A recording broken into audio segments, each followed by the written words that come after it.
যখন মানুষের অধিকারকে বিনষ্ট করা হতো,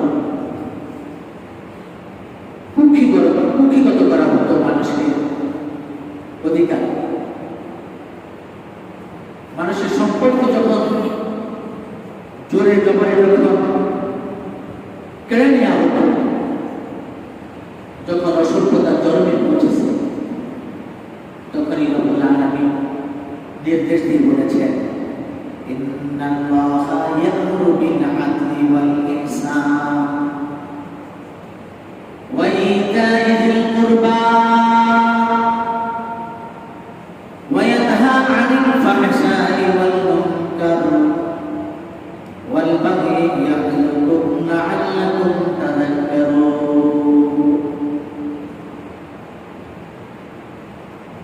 যে সমস্ত কারণে পরিবেশ ধ্বংস হয়ে যায়, যে সমস্ত কারণে পরিবেশ উত্তপ্ত হয়ে যায়, সে সমস্ত কারণে মানুষের অধিকার কেড়ে নেয়, যে সমস্ত কারণে শান্ত পরিবেশটা অশান্ত হয়ে পড়ে, যে সমস্ত কারণে মানুষের প্রতি মানুষ বিদ্বেষ পোষণ করে, যে সমস্ত কারণে মানুষের স্বাভাবিক সম্পর্ক বিনষ্ট হয়ে যায়, যে সমস্ত কারণে মানুষের প্রতি নির্মমতা প্রদর্শন করে, এই সমস্ত কিছু চামচিত্রের কথা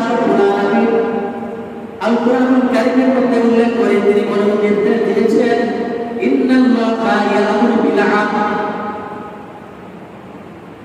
ইন্নাল্লাহা ইয়া'মুরু বিল আদল ওয়াল ইহসান ওয়া ইতা'i যিল কুরবা। আল্লাহ তাআলা এভাবেই বলেছেন যে নিশ্চয় রব্বুল আলামিন তোমাদেরকে আদল ইনসাফ করার জন্য নির্দেশ দিচ্ছেন, ওয়াল ইহসান মানুষের প্রতি তোমরা দয়া করো, দয়া প্রদর্শন করো, সহমর্মী হও, এবং আল্লাহ তাআলা নির্দেশ দিয়েছেন। এরপরে বলেছেন ওয়া ইতা'i যিল কুরবা, এবং তোমরা তোমাদের আত্মীয় স্বজনের হক আদায় করে দাও। তিনটা আদেশ দিয়েছেন। কয়টা? তিনটা আদেশ দিয়েছেন। যদি নীরব ভূমিকায় আপনি যদি খুব ঠান্ডা মাথায় চিন্তা করেন, দেখবেন এই তিনটা আদেশের মধ্য দিয়ে আল্লাহ তাআলা সমাজের, রাষ্ট্রের, আত্মীয় স্বজনের, প্রতিবেশীদের সকল কিছুকে এখানে রক্ষা করার নির্দেশ দিয়েছেন। আপনি যদি ইনসাফের উপর অটল থাকেন, ইনসাফ করা মানেই হলো কেউ ঠকে না। বলেন, ইনসাফের মানেই হলো কেউ ঠকে না, যার যতটুকু প্রাপ্য সে সেটাই পাবে। এটার নাম হলো ইনসাফ, এটার নাম হচ্ছে আদালত। আদালত মানে কি? কেউ ঠকবে না, যার যেটা প্রাপ্য সে সেটা পেয়ে যাবে। ওয়াল ইহসান, এবং দয়া, মানুষের প্রতি দয়া করো। ইহসানের সাথে আরেকটা শব্দ আছে, সম্মান করো। কি করো? সম্মান করো। বলেন তো, ইহসান মানে দয়া করা, আর ইকরাম মানে সম্মান করা, দুটো কি এক জিনিস? কথা বলেন, দুটো এক জিনিস। ইকরাম মানে সম্মান করা। সম্মান কাকে করবে? যিনি সম্মানী, যিনি সম্মানিত, সম্মানের প্রাপ্য হকদার, তাকে সম্মান করতেই হবে, তাকে সম্মান করতেই হবে। সম্মানিত ব্যক্তিকে যদি কেউ সম্মান করতে না পারে, সে জুলুম করে। বলেন, সম্মানিত ব্যক্তিকে যদি কেউ সম্মান না করে, বরং সে কি করে? জুলুম। একজন মানুষ আপনার কাছে সম্মান প্রাপ্য, তবে সম্মান জোর করে আদায় করার জিনিস নয়। ইহসান, দয়া করা। দয়াটা একটু ভিন্ন মাত্রায়, দয়াটা কি একটু ভিন্ন মাত্রায়। সে আপনার কাছে একটা দরকার হতেও পারে, নাও হতে পারে, তবে আপনি যদি তার প্রতি দয়া পরবশ হয়ে তাকে কিছু দেন, তার জন্য কিছু করেন, এটা আপনার সাধারণ। তবে ইহসান করার জন্য, যেমন মনে করেন একজন কর্মচারী রাখলেন, তাকে সারাদিনে কাজ করতে দিলেন, কি যে তুমি 8 ঘন্টা কাজ করবা বললেন, কিন্তু মনে করেন তার অবস্থা, শারীরিক অবস্থা দেখে বুঝলেন যে সে অসুস্থ, 8 ঘন্টা কাজ করলে তার ক্ষতি হতে পারে, অথবা সে রোজাদার। তখন বললেন যে শোনো, ঠিক আছে, যেহেতু তুমি অসুস্থ মানুষ অথবা তুমি রোজাদার মানুষ, ঠিক আছে, তোমার মজুরি ঠিক থাকবে, তুমি 4 ঘন্টা ডিউটি করো, আর বাকিটা আমি তোমাকে কমাই দেবো। এটার নাম কি? ইহসান। এটার নাম ইহসান। আর ইকরাম যেটা, এটা সম্মান। সম্মানিত ব্যক্তিদেরকে আপনারা সম্মান করবেন। মনে করেন ভোটের জন্য বলছি, এটা আমার মন থেকে দেবেন না। মনে করেন আমাদের স্বাধীনতা সংগ্রামে যারা যুদ্ধ করেছেন, আমরা তাদেরকে মুক্তিযোদ্ধা বলি না? আমি বলি তারা এই বাঙালি জাতির সর্বশ্রেষ্ঠ সন্তান। দেশমাতৃকার স্বাধীনতার জন্য তারা নিজের জীবন এবং যৌবনকে বিসর্জন দেওয়ার জন্য প্রস্তুতি নিয়ে মাঠে নেমেছেন। হাতে হয়তো একটা লাঠি ছিল, নাহলে ওকে একটা পিস্তল ছিল বা গুলি রাইফেল ছিল, এত কিছু না। তাদের অস্ত্রশস্ত্রে, আধুনিক অস্ত্রশস্ত্রে তারা সুসজ্জিত ছিল না, ট্রেনিং ছিল না, কিন্তু মনের বল ছিল, দেশমাতৃকার প্রতি তাদের ভালোবাসা ছিল। আমরা আমাদের দেশকে ভালোবাসি, আমরা আমাদের দেশের মানুষকে ভালোবাসি। জালেম শোষণ গোষ্ঠীর কাছ থেকে আমরা আমাদের ভূখণ্ডকে মুক্ত করতে চাই। এরকম প্রত্যয়, আবেগ, উৎকণ্ঠা, ভালোবাসা কাছে তারা ফেলে গেছে। নিজের জীবনের কোনো মায়া তারা করে না। সুতরাং সেই মুক্তিযোদ্ধাদেরকে সম্মান করতে, সম্মান দিতে যদি কেউ কুণ্ঠাবোধ করে, আমি বলবো সে তার মতো জুলুম করবে। সুতরাং সম্মান দিতে হবে, সম্মান ইকরাম করতে হবে, ইকরাম করতে হবে। রাষ্ট্রের পক্ষ থেকে, সরকারের পক্ষ থেকে যদি মুক্তিযোদ্ধা যারা ছিল তাদের পুনর্বাসনের জন্য, তাদের জীবন জীবিকার জন্য রাষ্ট্রীয়ভাবে যদি কোনো রকমের বরাদ্দ দেওয়া হয়, হ্যাঁ, এটাকে সকলে সাধুবাদ জানানো দরকার, সকলে সাধুবাদ জানানো দরকার। কেননা যারা তখন যুদ্ধ করেছে, তারা যুদ্ধ করার কারণে ভবিষ্যতে ভালো ফ্যাসিলিটি পাবে, এই ধরনের আশা ভরসা কারোই ছিল না। যে আমি যুদ্ধ করলে আমার ভবিষ্যৎ প্রজন্ম বসে বসে খেতে পারবে, এ প্রত্যয় কোনো মুক্তিযোদ্ধা যুদ্ধ করেছে। আমি নিজেও একাধিক মুক্তিযোদ্ধার সাথে সাক্ষাৎকার নিয়েছি বিভিন্ন সময়।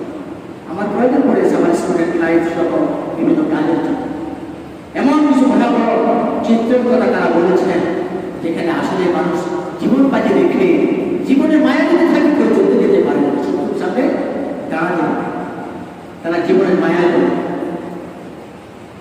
এই জন্য মুক্তিযোদ্ধাদের সম্মানকে অক্ষুণ্ণ রাখার জন্য সরকার কর্তৃক, রাষ্ট্র কর্তৃক যে কোনো সুযোগ সুবিধা মুক্তিযোদ্ধা কল্যাণ ট্রাস্ট গঠনের মধ্য দিয়ে মুক্তিযোদ্ধা এবং যারা জীবিত আছে তাদের সেবা শুশ্রূষা, তাদের জীবিকা নির্বাহের জন্য এবং যারা মরে গেছে তাদের পরিবারের খোঁজখবর নেওয়ার জন্য, এটা আসলে সরকারের নৈতিক দায়িত্ব।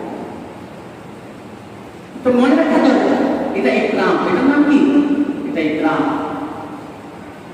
কিন্তু ইহসান, মুক্তিযোদ্ধারা করুণার বশবর্তী হওয়ার জন্য কোন জাতির কাছে মাথা নোয়ানোর জন্য তারা যুদ্ধ করেনি, এটা মনে রাখা দরকার। তারা আপনার দয়া করবেন তাদের প্রতি, এটার জন্য মুক্তিযোদ্ধারা যুদ্ধ করে। এই জন্য মুক্তিযোদ্ধাদের জন্য, তাদের ফ্যামিলির জন্য রাষ্ট্র কর্তৃক যে কোনো ফ্যাসিলিটির ব্যবস্থা করা যেতে পারে। তো আসলে আমি যে কথাটা বলতে চাই সেটা হচ্ছে, আপনারাও চাকরি বাকরি করেন, আপনাদের ছেলে সন্তানরাও পড়াশোনা করে না, ভবিষ্যতে তারা চাকরি বাকরিতে যাবে। আসলে সব মানুষ চায়, আপনার যখন একটা কোম্পানি আপনার তৈরি করা হয় তখন আপনি চান যেখানে আমি একটা সুদক্ষ মেধাবী কর্মঠ লোক নিয়োগ দিব, যাতে আমার কোম্পানিটা ভালো চলে, ভালো চালায়। এই জন্য পড়াশোনার ক্ষেত্রে বলেন, চাকরির ক্ষেত্রে বলেন, সেখানে আসলে মেধার লড়াই হওয়া দরকার। যোগ্য মানুষদেরকে কি করা দরকার? কাজের সুযোগ করে দেওয়া। যদি একটা চেয়ারে অযোগ্য লোক বসে যায়, তখন এই চেয়ার আর ঠিক থাকে না, চেয়ারের দায়িত্ব দায়িত্ব আর ঠিক থাকে। মনে করেন আপনার ছেলেকে পড়াবে, প্রাইভেট পড়াবে, একজন টিচার দেবেন, এই টিচার ইংরেজিও বোঝে না, আরবি বোঝে না, বাংলাও ঠিক মতো জানে না, তো সে কি শেখাবে আপনার বাচ্চাকে? কি শেখাবে? সে তো নিজেই ভালো জানে। এই জন্য 10 টাকা পরিবর্তে 10,000 টাকা প্রয়োজনে বেশি দিবেন ভালো টিচার লাগবে। টিচার যদি ভালো হয়, ভালো শেখাবো, ভালো শেখাবো। আর আপনি যদি বলেন যান এখন আমার বন্ধুর ছেলে, আমার প্রতিবেশী, আমার সে দাদু বসে একটা কিছু করে খেতে হবে, আচ্ছা আমার ছেলেকে প্রাইভেট পড়ানোটাই তোরা তাকিয়ে দিই, সে ম্যাথ, ইংলিশ, সায়েন্স বলে তার না বলে, তার মানে সে এক ডাব আপনার সন্তান থেকে আরেকটা ডাব তৈরি করবে। ব্যাপারটা তো ধরো কথা বুঝতে পেরেছেন? আরে ভাই, আপনার বন্ধুর ছেলে আপনার প্রতিবেশীর প্রতি আপনার যদি দয়া মায়া থাকে, তাকে তার জন্য প্রয়োজনে একটা কাজ দিয়ে দেন না, তার মেধার যোগ্যতা যেটা সাপোর্ট করে এরকম একটা কাজ তাকে দিয়ে দেন। কিন্তু তাকে আইনে এই চেয়ারে বসাতে হবে এটা বিষয় নয়। এই জন্য মানুষের প্রতি দয়া প্রদর্শন করতে হবে, ওই প্রতি যে দয়ার উপযুক্ত।